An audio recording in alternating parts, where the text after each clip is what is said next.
Hey everyone, welcome back to Make It Happen Mondays, where we talk about sales, business, entrepreneurship, personal growth, mental health, and everything in between with guests who I truly respect and I think make a positive impact on the world around us. Now, today's conversation is with Rory Sadler. He's the co-founder and CEO of Trumpet. He spent years in the world of SaaS sales as an individual contributor and then leading global teams at companies like Hotjar, where he experienced firsthand how overly complex buying software was and the importance of creating a seamless buying experience. This led him to build Trumpet in 2021, which is now the category-leading digital sales room, helping companies like Gong, HubSpot, and Personio increase their sales velocity. This is a fun conversation. He's got a really interesting background as a kid. Started selling sweets at school and DJ business, and had a few jobs in hospitality. And then he went into business and entrepreneurship. And I think one of the reasons was because he just had that in his DNA, right? I mean, he grew up with a single mom and a few other things. So he quickly I think one of the things that struck me was why he started Trumpet and obviously the challenges that sales has today. It's so disjointed. Customers need so much help making this decision. You have a million internal people that you have to communicate with, right? And coordinate to get them all on the same page. And doing that through email and calls and everything else is just not fun. So we talked about his aha moment of like when that really struck him of why he wanted to start it. And then also the difference between entrepreneurship and just being part of a startup. And a lot of kids these days, I want to be an entrepreneur, and they start, they join a startup company. And it's not exactly being an entrepreneur. You get a higher risk profile than most, but an entrepreneur is that one who starts the business and takes that initial risk. And there's a big difference with that. And then he talked a lot about the buyer enablement. Instead of sales enablement, the buyer enablement, helping them buy, which I'm a huge believer of, and the mutual action plans and how to use them. Right? I've always appreciated mutual action plans, but I've never really used them strategically myself. I use a little bit of a different version that we got into. And then obviously we talked about personalization and a few other things. So this was an interesting conversation because I think it's that good balance of sales, technology, buyer, and where we're headed right now. So I hope you enjoy this conversation as much as I did. Let's make it happen.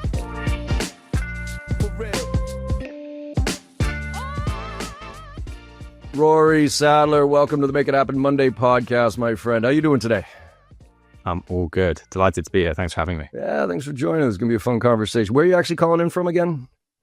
Accent gives it away. London, UK. You're in London though, right? Yes. Brilliant. Yeah. All right, cool. So let's chat. Like as always, I mean, for the audience here, we're going to talk about the drastic shift over the years, especially recently of seller centric versus buyer centric, and how much power the buyer has right now. But before we do that, I always love to talk about kind of origin stories here, man. And I did some digging, and you got some interesting stuff here that I'd love to dive into but I do want to know like the stuff I can't find on LinkedIn, right? Like where you grew up, parents, kind of where you got that entrepreneurial itch, if you will. I heard you sold some sweets at school. You had a DJ business. You did some cool stuff. So walk us through that, and then we'll go to college, and then we'll go from there, if that's cool. You've gone deeper than some of my team are aware of. I'm impressed. Well, the power of AI, man. I could do research now in a second. It doesn't even take too much time for me to figure this out. But I always love the DJ thing is always fun to me because I grew up in the clubs and stuff like that. So love to hear a little bit about that. So talk to us about where you're coming from, man. Yeah, so I was born in the north of England, but raised in London. Parents split up early, so then I kind of grew up with a single mom raising 3 kids, that kind of whole story. Saw the struggle, saw other kids, living a life sometimes I wanted to have and that kind of thing, and then wanted to provide for mum, seeing those struggles. So I think that's like deep down where a lot of that drive comes from, is, wanting to create security for family and wanting to provide for my family in future and so forth. Were you so the oldest? That was always like, out of curiosity, were the oldest, youngest, middle, like where were you on the of the 3 kids? Middle. Yeah. So first son, so then kind of took on that like responsibility, like being the kind of man in the house and all that jazz. So yeah, from just a very early age, had like the awareness of how money could create security, and like there wasn't a lot of that in our household. So from a very young age was trying to sell lemonade down the street, was trying doing these kind of gigs at school. Like I ran a poker club that got shut down super quick, as you might imagine. I didn't even know how to play poker. I just provided the space and the cards and everything. Yeah, sweets, that was a good one. Drinks, DJing was very lucrative. Put another parent out of business because just took over all of the gigs, and then that led to university where I studied it. If you can believe that there is a subject to entrepreneurship, but there was just always this curiosity, this drive of kind of building something from nothing. And I think the more you get into entrepreneurship, as you know, I think the commercial aspect starts to fade away, and then you have like a deeper why and a deeper understanding of like, why would you go on this absolutely insane crazy journey that is exhausting but equally so rewarding.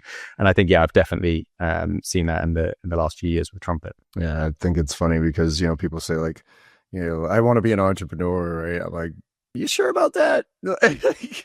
and by the way, entrepreneur, I think a lot of people think like being in a startup is an entrepreneur. But I like, they're like, oh, I want to join a startup and be an entrepreneur. I'm like, there's a difference. The entrepreneur is the one who takes 100% of the risk, starts the company, and goes from there.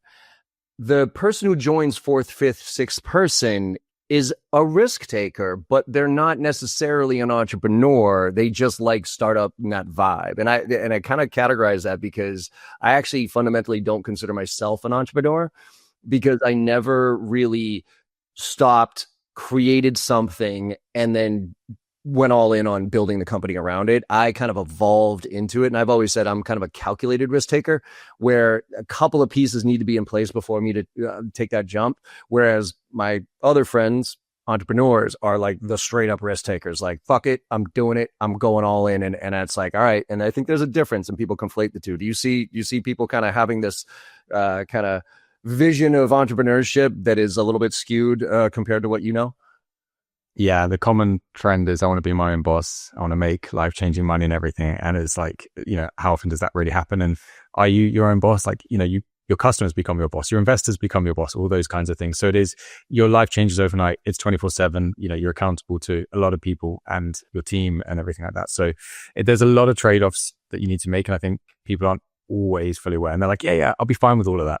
But actually in practice, it is, it as I mentioned, though, it is incredibly rewarding and it is worth every second of it, but life-changing in terms of the sacrifice you have to make with family, with friends, with time, with your own health at some points and everything like that. But at one point I got told that I would end up being an entrepreneur, which I'd never heard before. And that was like an innovator within a company. They were like, oh, maybe you won't take enough risk to be an entrepreneur one day. But there are very successful people who join, day zero, they take DocuSign to public, and, they were behind the scenes. And there's a lot of people like that out there. And I think there is a world where if you really put aside titles and your own ego and you just want to be relentless at building something, I think there's a lot of opportunity that comes with that. And you can have that freedom, which comes with early stage startups, to be pivotal in its growth. Yeah. But yeah, it's a different mindset and it's a different level of risk. Yeah. There's a bit of a net there. Yeah, exactly. A little bit, again, kind of calculated risk taker. And I think that's, a lot of the warning that I got was, don't, like, when you go into jump, for your business, for yourself, make sure you don't work for yourself, in the sense that, yes, your customers are your boss and all this, but a lot of times people jump into this and all of a sudden they now have a job. But the job is the company. So they are working for their company. They are not working as their company, if like working on the business, in the business type of thing. And now you have like the worst case scenario, in the sense that you have a boss, which is you, but you are doing the job of 50 other people, the finance, the operations, and all that other stuff. And so you end up working for yourself, but in a different context than working for yourself. And that's a nightmare scenario where people find out. That's why I recommend everybody read the book, E-Myth or E-Myth Revisited, the entrepreneurial myth, because it is a fact about how, people glorify it as glorious, but then they get into it and they realize actually they don't do 90% of what they love doing, right? And you have to believe, and I think this gets into our conversation, right? Because there was a turning point for you, obviously, right? You worked at Hotjar, and you kind of in a few other SaaS roles, and it says you kind of experienced firsthand the complexity of SaaS selling. And walk us through that job and kind of what you did, but also where was the aha moment where you were like, wait a minute, there's a massive problem here, and I'm passionate enough about it to go off and do my own thing right now to fix this problem? Yeah. I think like most salespeople, I fell into sales without realizing it. Yeah, I was just so desperate to get into startups and see how do you build these things. I want to see behind the scenes. My first sales role was, in at 7, leave at 7 on the phones all day, manually dialing, no power dialers. It was manual phone entry, all that kind of stuff. Anyway, and then before I knew it, I kind of blinked and spent nearly 8 years in the world of sales as an IC growing into a team lead. And what I eventually ended up experiencing was working for a bootstrapped company versus a lot of venture-backed high growth, features left, right, and center, integrations that we could never keep up with was, how do you keep your team motivated? How do you still win when you can't compete on product and especially when it goes feature to feature? And when we looked at the business, it had such community around it, advocacy for how easy it was to use, easy to get started, the ease of the kind of speed to value in terms of what the solution offered. And we thought, well, how do we reflect that in our sales process? And what if we make it really easy for our buyers to evaluate, our solution? And we focused on centralizing all of the overwhelming amount of information because there was a lot. It was very Hotjar was in the web tracking space, so security was a hot topic, all that jazz. So demo recordings, proposals, comparisons, the deck. It was a bit overwhelming. And when someone's evaluating 3, 4, 5 different vendors, which they always were because it was a very competitive space, we wanted to make it easy for them to get up to speed, to be able to share in turn exactly why we were the right solution and so forth. Everything got put into a Google Drive link. Super manual, team hated it, but the results spoke for themselves. So we instantly started seeing that we were winning deals based on the buying experience, and we weren't worried about features or integrations anymore. And that's ultimately where the light bulb happened. What if we could make it this easy for every buyer to buy? Because that was an important lesson for me at Hotjar. It was a PLG product. They didn't have a sales team for years. So it was all about, the small customers, and then we were moving up market.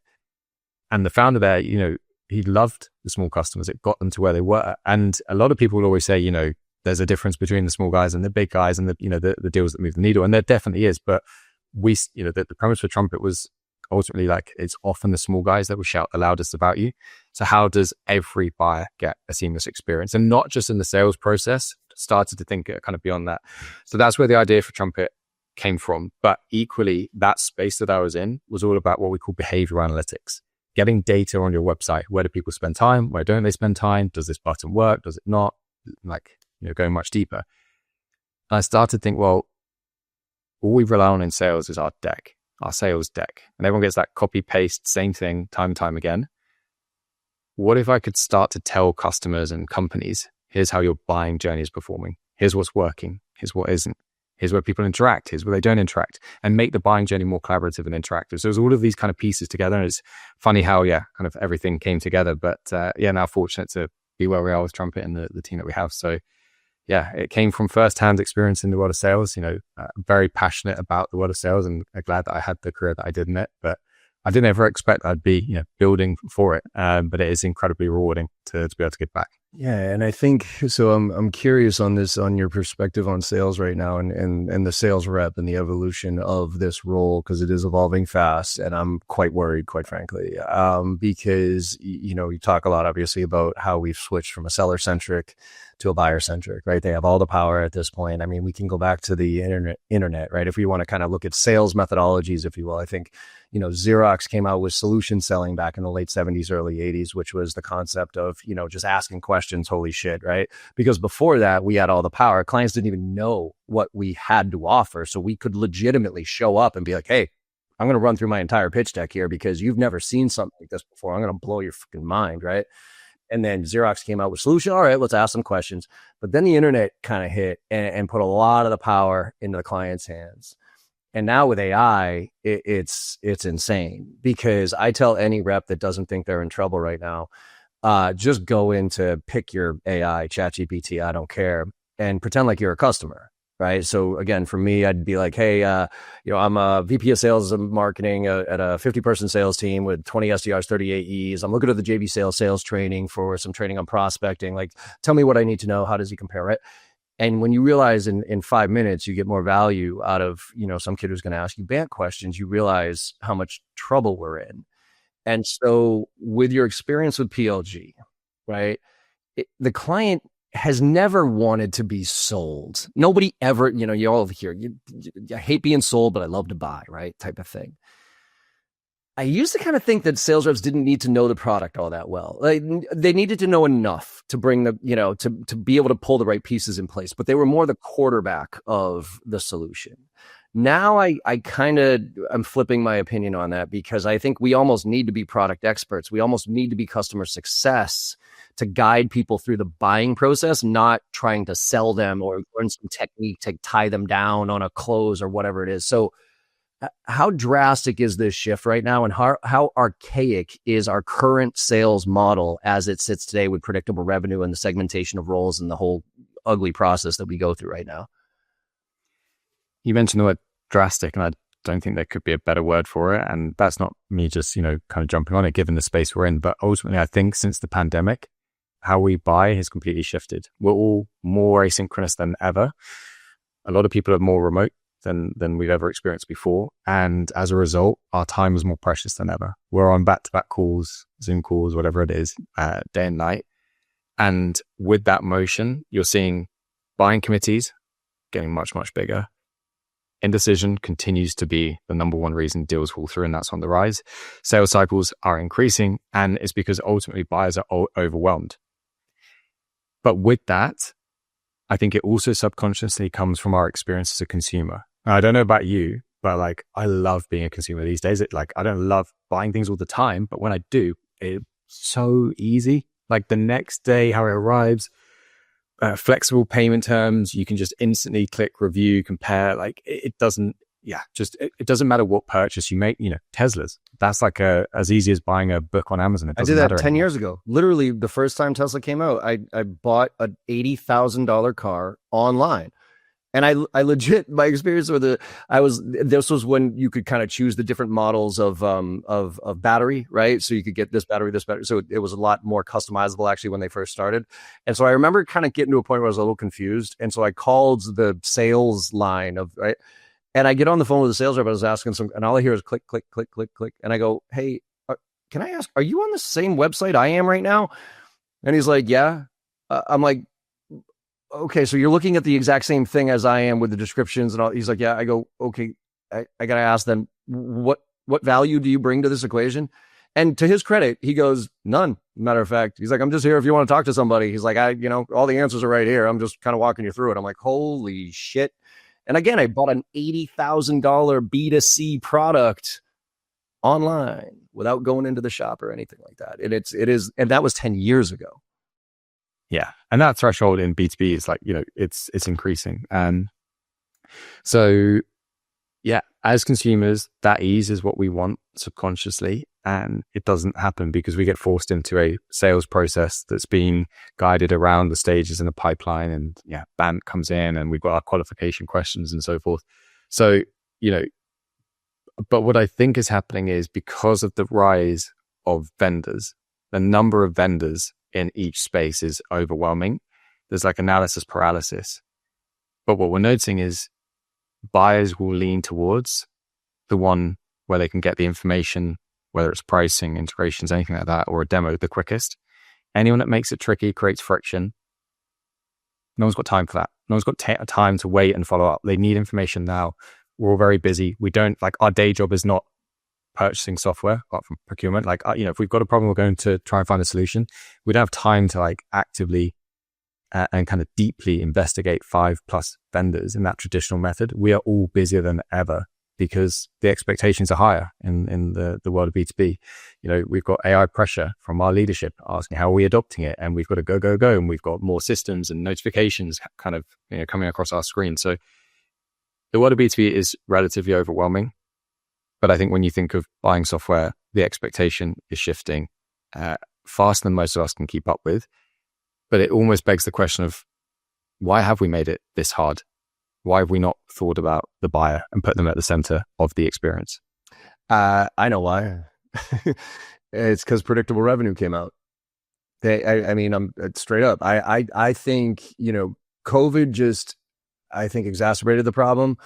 I actually think the advent of predictable revenue, I personally think it ruined sales. Because I mean, I'm way older than you are, right? I'm creeping up on 50 at this point. And you talked about making, manual dials, man. Like that was all I had. I had like, a printout of the fucking yellow pages, and I was, banging the phones. There was no CRM or any of that stuff, but I was a full cycle sales rep. I understood the business. I could have every conversation. I could prospect. I could close. I could even account manage. And I had my territory, my book of business, and I managed that to get more cross-sell, upsell, and everything. So I knew my customers. I knew my product. I knew everything. And yeah, it was a lot harder kind of to get into sales back then, because I think there was a stat that I read a long time ago that 3 out of 4 people that got in got out, because it was like, holy shit, I can't do all this stuff. And the segmentation of roles allowed it to be a lot easier. It's like, okay, this is your job. You just make cold calls. That's it, right? But the problem is you couple that with, 2010-ish, when just money was free, grow at all cost. And it was great for us. It was great for for us as sales organizations, because we could scale rapidly and but it was never buyer centric, ever. Nobody wants to be handed off 5 times before they actually talk to somebody who knows what the fuck they're talking about. But the client tolerated it because money was free, grow at all costs, ROI didn't matter, and money was just everywhere. So I was like, yeah, fuck it. You know what? I want Gong and SalesLoft, because, even though they're kind of similar, Gong's call recording is better and SalesLoft's got a better platform. So fuck it. Let's get them both, right? Let's go. And yeah, okay, I got to deal with these little shitty sales reps just to get to somebody who knows what to talk about. But that was, I think, just the expectation. But to your point, we've now all grown up more and more and more with the expectation of, as soon as I want it, I got it. As soon as I have a question, I have an answer for it. So that's where I think that I'm actually presenting. You're part of Pavilion, right? You're part of the Pavilion crew. I don't know if you're not there, obviously, but I'm speaking this week in DC, and it's called Anything But Predictable, and it's how this model has fucked everything up. And don't get me wrong, I've made a shitload of money off of this model. Like I'm a huge offender of perpetuating the problem. But getting back to where we are today, of all the friction we've added to the process, where do you see the highest level of friction, right? So let's start there, from the cold call to the discovery call to the demo to the SE to where, in your experience, does it fall down the most? I think it'd be easy to say, discovery call that's filled with boilerplate questions and they don't see any of the product. And, HubSpot stat, like 50% of buyers want to see a product on the first call. I think it's 100%. I think we all want to see something on the first call. But I think that's the easy answer. I actually think it's still the lack of personalization throughout the kind of buying experience. And what I mean by personalization is, tailoring messaging to each persona, building or not even an exec summary, a summary for the different stakeholders that are brought into the conversation as it develops, sharing the right and relevant content at the right time that they care about, understanding not just who you're speaking to, their product, their customers, their business pains, which, you and I know is like super standard stuff, but just going on to every call being like, hey, this is what we do. These are the typical questions I ask. It's just like lazy selling gets lazy answers, as they say. So I think, there is still a huge lack of personalization, but I think at the same time, the shift we're seeing should enable much more personalization, because now our job as sellers is less kind of transactional, shifting what's on the shelves into getting deep into understanding our customer and how we can help them, which again, sounds like not rocket science to you and I, but it's finally we're finally at a point where it feels like it's going to become the norm. It has to be. And I dread it's, I still do trainings right now and I show very basic AI stuff, right? Just because I don't believe in automation with AI, I believe in augmentation. And so none of my GPTs will give you the answer, right? It'll help you get the answer, but it'll educate you along the way. And I do some basic stuff, just like, hey, let me show you how I created this GPT and how I prepare for a meeting. I start at the industry, then I go to the company and I put their 10K in there and that. And when I saw that, like, people are like, holy shit, man, like, this is insane. I'm like, how have you not, especially in the SaaS and the tech world? Like, I could understand in other industries, whatever, but in the SaaS and the tech world, if you are not, I ask people, like, I'll scale of 1 to 10 when I do my trainings. Where are you with AI? Like, 1 is you're barely touching it. 5 is you're using it every day. You're customizing everything. And inevitably, I get 3s and 4s, right? A lot of, well, yeah, I'm pretty good at it. Then I show the bare minimum shit that I do with it. And then I say at the end, okay, where do you think you are now with AI? And ones and twos, they're like, oh my God, I'm not even close to where you are. I'm like, dude, if you're not even close to where I am, I'm worried for you right now. Because this shit is so easy to figure out that you just got to be curious, right? Why do you think people are still not curious enough with all the hype around AI and what it can do? Why do you think there's still this trepidation of like, especially like senior sales reps, you know what I mean? Who are kind of like, my old school, I don't need that shit, and, blah, blah. Why do you think that there's that hesitance to dive into this? Is it a fear? Is it a lack of knowledge? Like, what is it? I'd say it's twofold. And I actually did an event with Pavilion just on this, like where does everyone start with AI? I think there's two things. One, people feel like they're almost too far behind. I wouldn't know where to start, because there is so much happening. And I don't think there's enough encouragement from businesses, from leadership to say, starting now, you're not too late. Like, we're all too late, arguably. So I think that's part of it. But then the other side is leading by example. I don't feel enough leaders. They're asking their team, do AI. And they're like, where do I start? And they're like, I don't know, just do it.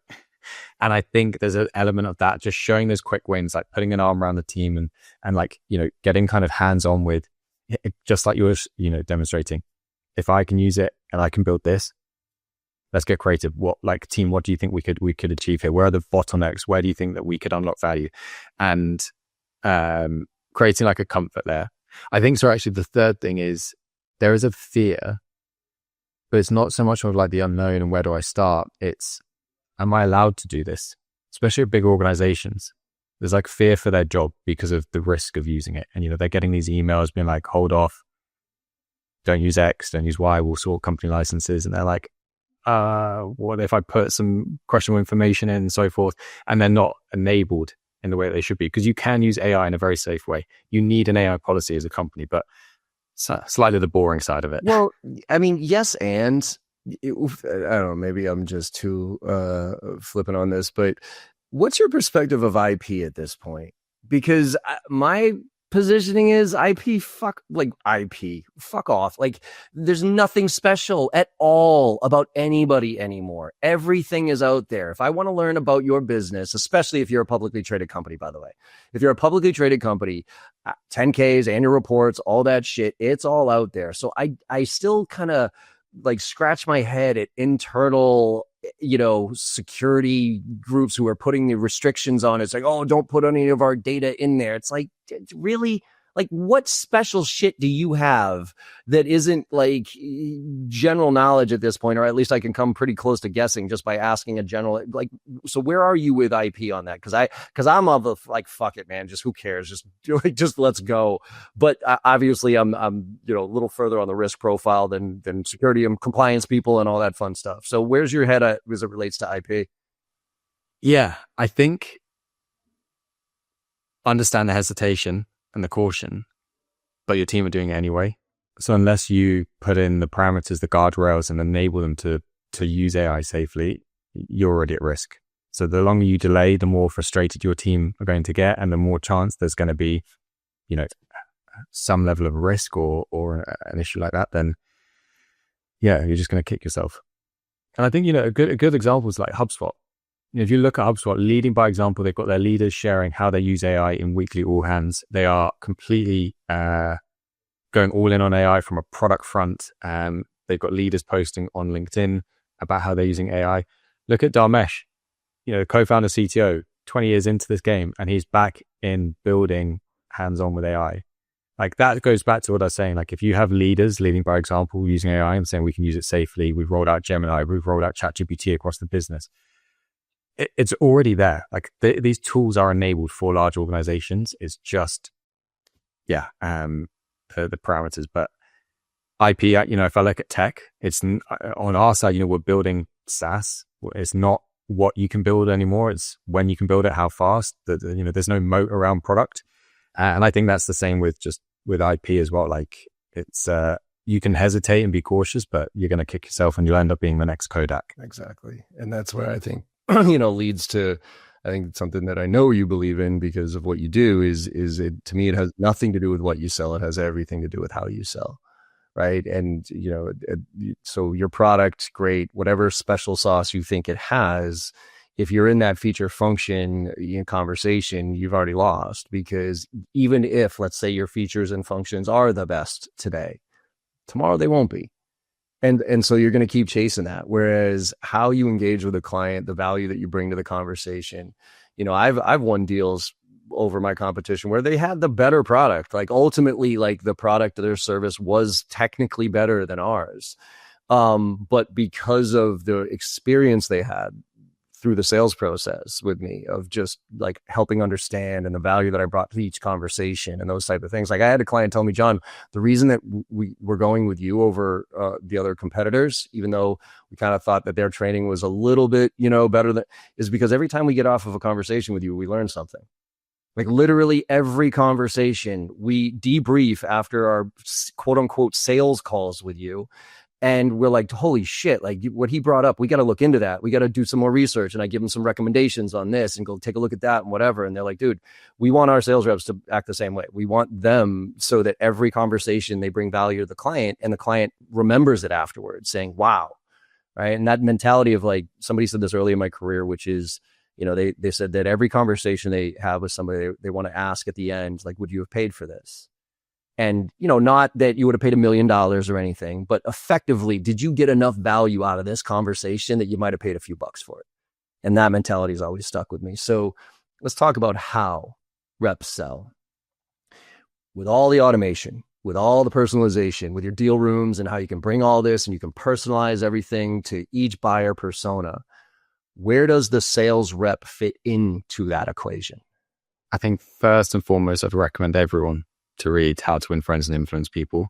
I think, I know it's a classic and there's a million sales books out there, but the human psychology now of, how do you be buyer-centric? How do you focus on what they care about and digging into their pains? I think it ultimately ties down to that psychology of they don't care about you and your product and your pitch. They need help. They've given up their time for you to listen to them. And I think it's got to start with that. I think, we mentioned earlier on this podcast about research. AI makes that easier than ever. Arriving with a point of view and narrative, like my understanding of your business. Am I right? Am I wrong? I think all of these show investment into the conversation. Like you did at the start of this call, you've researched me, and I was like, instantly kind of like builds trust. If it was connection, I was like, okay, cool. Yeah, this isn't just another podcast. Okay, I haven't had this before, and that's like it creates a level of comfort and it opens people up. And I think, in sales, our job is to build relationships, to build that trust, to get to that point of understanding how we can create value. So I think more so than ever, that's a core component. But equally, if we put that piece aside, I'd say transparency. Transparency builds trust, and transparency in terms of process. I'm asking these questions because this is my job. And with that, I can go and, engage our CS team. I can then speak to solutions engineering and get that resource for that next call. So I think, like putting the why behind why you ask things, why you do things. Transparency in pricing, transparency in process, transparency in competitors. Like we love our competition. We always put them on a pedestal. We'll always say like why people go with them. And we'll never competitor bash. But what we will do is say, look, rather than us speak for you, speak about, competition here, let's just introduce you to a customer, give their opinion on why they went with us, why they moved. And they won't say we're the best thing in the world. They'll give you the honest take of why they made that decision, where maybe we could still, improve. I think those kinds of things, like people feel less like they're being sold to, and ultimately they feel like they're kind of getting to know you, getting to understand your business and how you partner. And I think that's the key word, partner. Rather than this is a tool, we're a vendor, like here's a piece of software. It's we're going to be working together for the next 12, 24, 36 months. How are we going to get to that point where you feel like this is a successful investment and it comes from a partnership? And ultimately, the increasing rise or kind of awareness of sales and CS collaborating, because that's like the most common problem across every business. I think now more so than ever, that's going to become such a powerful differentiator. The earlier you can bring them in, the more that they can kind of effectively collaborate with prospects to the point of them becoming onboarded, is key. So few pieces there, but for me, transparency is the ultimate one. Yeah, I think that's to your point, like the trust level of coming prepared for me. I mean, it sounds trivial, right? Because we should, we've had the internet. The AI has just made it a lot faster for us to find this information, but the information's been out there. Like, you could easily go to somebody's website, see what they do, see who they sell to, all that stuff. It's always been there, at least, for the past 30 years or so. But yet still reps show up and say, so tell me about your business. What keeps you up at night? And like the stupid, generic, shitty questions that are just, in my opinion, like just a fucking waste of time. Like, I do this, and I've said this before on my podcast, and I encourage every buyer to do this to every sales rep because they deserve it, is you start the conversation before the sales rep gets going. You say, hey, Roy, before we get going here, man, do me a favor. Tell me what you know about me and the business so far, just so we can kind of level set here. I did that. I did this experiment about a year and a half ago. I'd had 20 sales reps sell me something in SaaS too, by the way. This wasn't like obscure, weird shit. And, not to, like, I'm relatively well known in the SaaS industry, and my website is pretty fucking obvious what I do. 20 times, 14 out of 20 couldn't even tell me I did sales training. Like, literally. And that's all I wanted them to do, was say, well, oh yeah, John, I know you do some sales training, work some cool companies, you got some online and remote stuff and, on site. So yeah, I got a good set. That's all I needed. And then we could continue like 14, and I would just hang up on them immediately. I'd be like, all right, you wasted my time. I'm going to now take it back. See you later. Wouldn't even give them a second chance.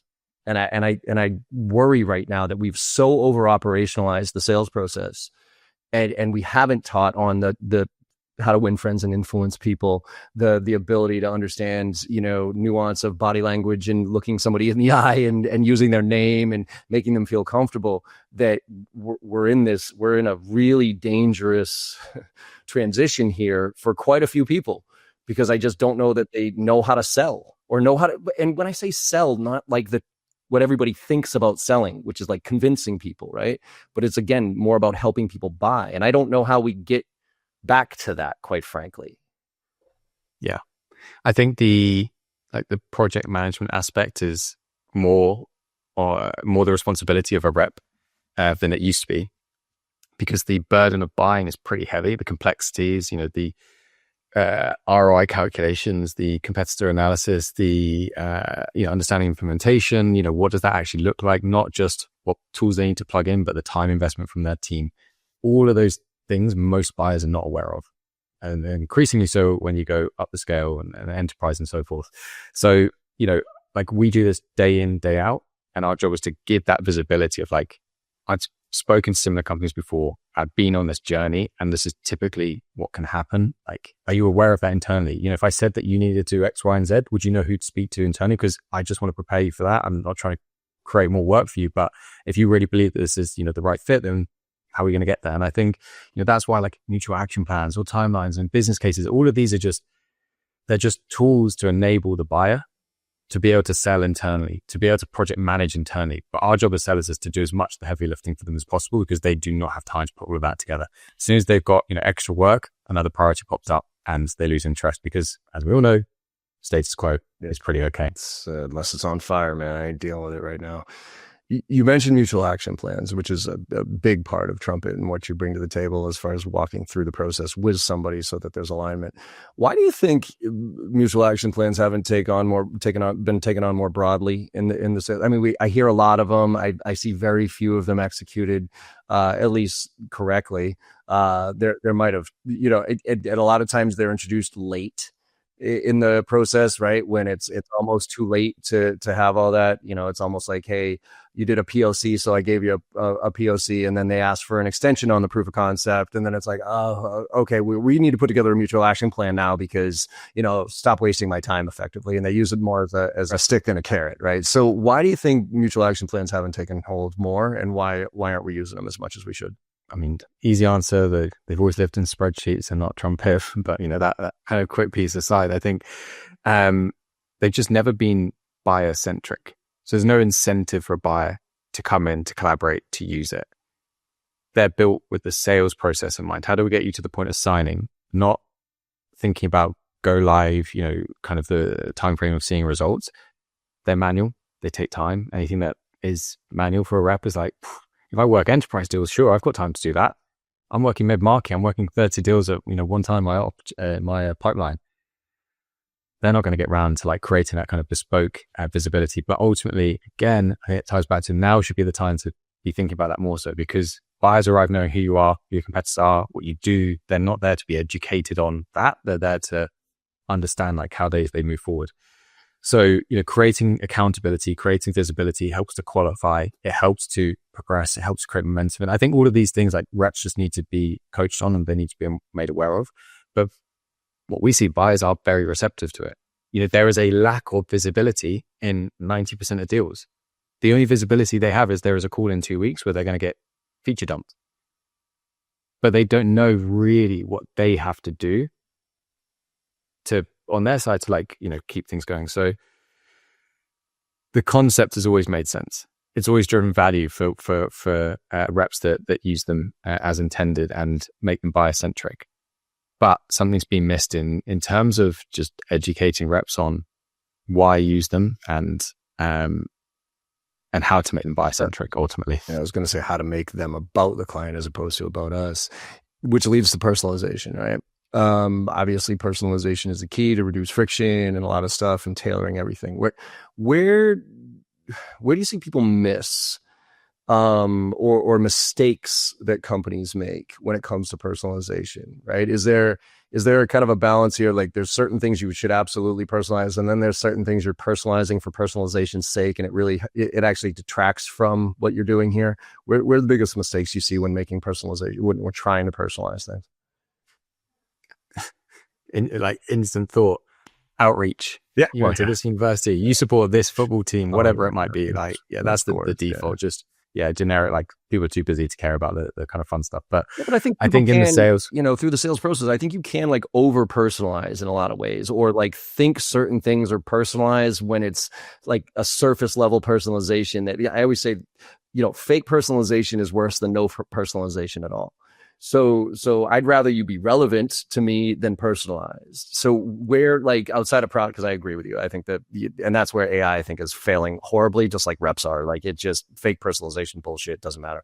But through the process, okay, yeah, I got to personalize for this. And do they spend too much time? Do they over, where is that gap? I think it comes down to, well, the key one that we've seen as a trend across businesses that we speak to is a lack of personalization in terms of messaging that's being shared from your champion then internally.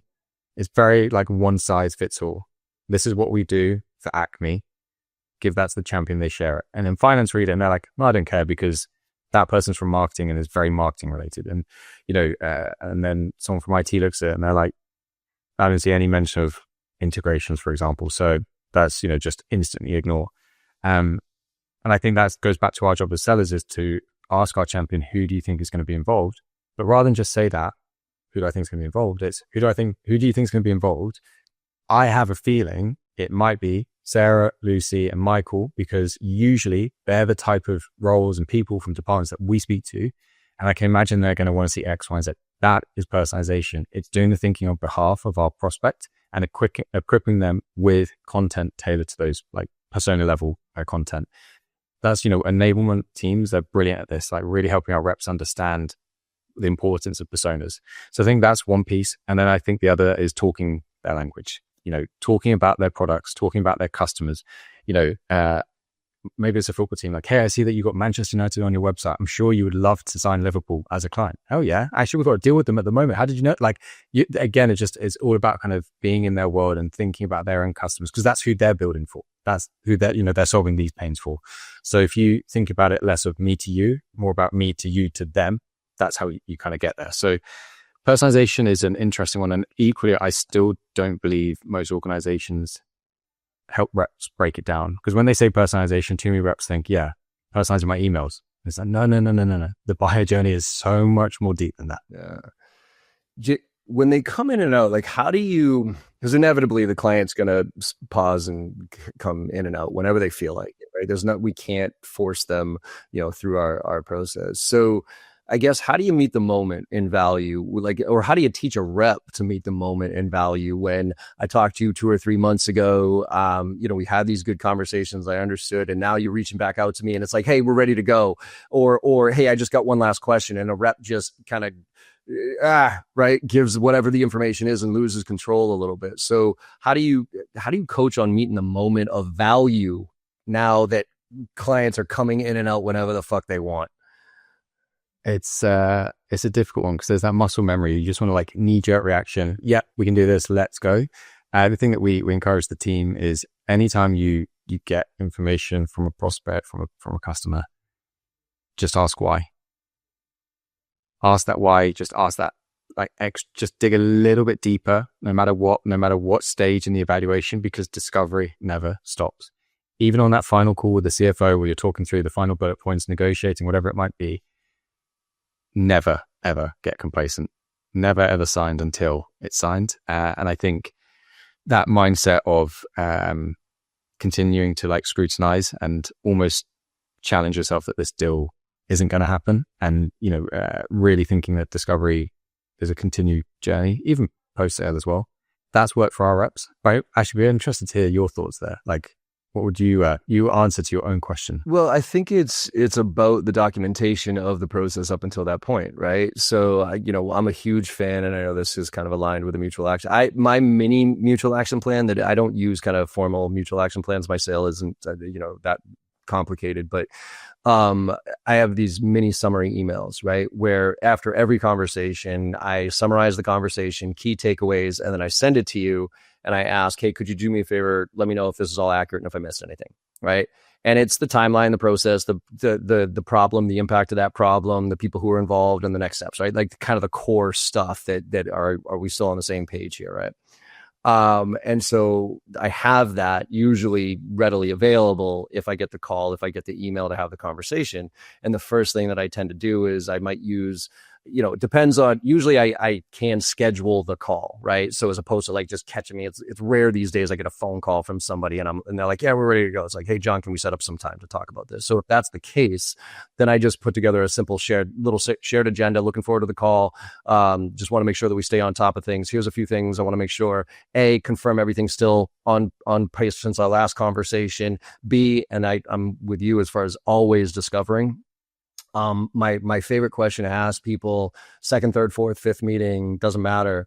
And it doesn't matter even if it's only been 2 days, is what's changed, right? So if I was selling to you and we had talked last Friday and this was the next call, before we even got started, even with the agenda, I'd say, hey, Rory, before we get going here, what's changed since, not has anything, not a yes, no question, but hey, so what's changed since our last conversation? Because things are moving so fast right now that it's a nice way to get somebody talking, first of all. And sometimes they don't think anything has changed, but they'll be, oh, well, we hired or we put a new job posting up for this. And it's like, whoa.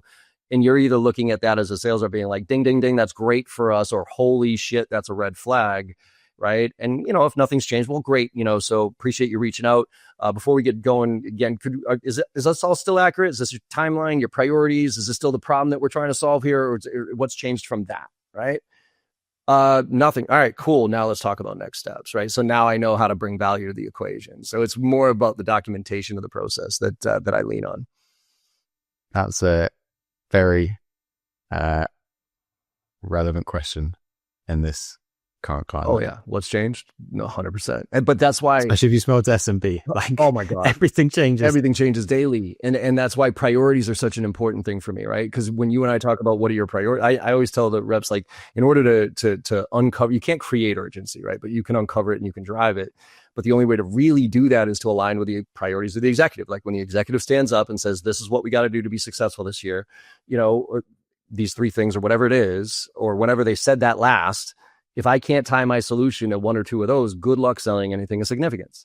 So I'm constantly like, okay, I understand what your priorities are as a business unit. You got to, increase sales. You got to get a bit more pipeline. That's fantastic. Right. Good.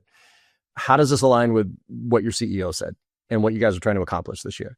And does it still align with those priorities? And if it does, I'm going to push really, really hard to get this deal because it's in your best interest. But if it doesn't, I got to reshape that, understand what those priorities are, see if my solution can still align with it. And if not, I got to find a different angle.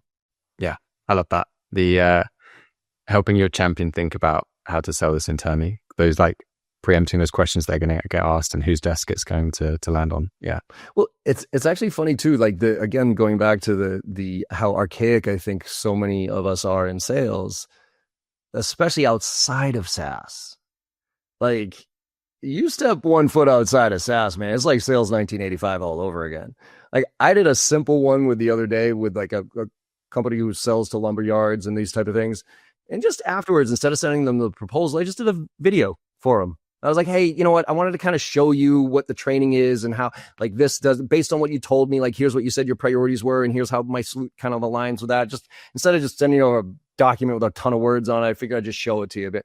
And like their feedback was like, oh my God, this is incredible. Like if you could show our team how to do that. I'm like, all I did was, I was actually kind of lazy because I didn't want to write it. I didn't want to type it. So I just fucking lit up a video and be like, yeah, let me walk you through this. And they fucking thought it was the best thing since sliced bread. And I was like, okay, yeah. All right. We got some work to do here. Yeah. That's the thing. I think we're overwhelmed with tools these days. Like, what was it? 2015, there's 3,000 MarTech tools. Now there's like 35,000. Like, where do you start? But actually, yes, it's overwhelming, but equally we're inundated with the ability to create ease, to remove friction, to share quick videos, quick snippets, and to personalize without it being heavy, because it used to be super heavy. So yeah, it's kind of like easier than ever, but also harder. It's easier than ever if you care. It's easier than ever if you give a shit and are curious enough to figure this stuff out. It is not, and this goes to my thing about sales, into every profession, quite frankly. The ones who give a shit enough to figure this stuff out, leverage this stuff, it's a superpower. The ones who are using it as an answer engine, where they're just looking for the answer, copying, pasting, and whatever, or avoiding it altogether, unfortunately, they're irrelevant. And I think that's unfortunately a large portion of our population.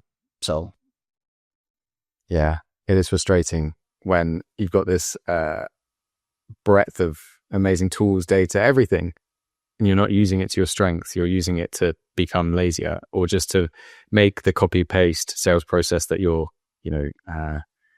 stuck in even more copy paste. It's frustrating to see. It is, but it also is a chance for differentiation, going back to the original, like what you sell versus how you sell, right? And I think that's what you guys are looking to do. You're doing a great job with in helping clients and the right type of sales reps figure this shit out. So with that, Rory, let's wrap it up here. Talk to people about where they can find more information about you, about what you're working on, and Trumpet and everything else.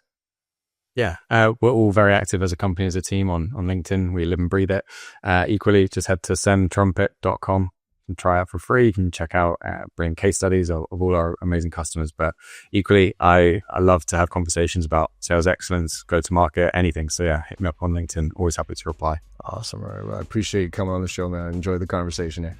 I appreciate it. Thanks for having me. Absolutely. And everybody, hopefully you enjoyed the conversation as much as I did. And like I always say at the end of all these podcasts, go out there and make somebody smile today, because no matter how bad your day is going or how bad you think it went, if you make somebody smile, you know you had a good day, and the world needs a lot more of that right now. So thank you all very much, and I will see you on the other side.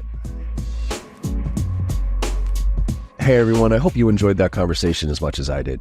With your support and our incredible guests, we're one of the top sales podcasts out there right now, and I can't thank you enough. Now, to keep the momentum going, it would mean the world to me if you could go and leave a 5-star review on your favorite podcast platform and share some of your favorite episodes with your network. Also, I am super excited to be launching my new newsletter, where I'll be sharing everything I know and everything I'm learning along the way while I'm out there selling every day just like you.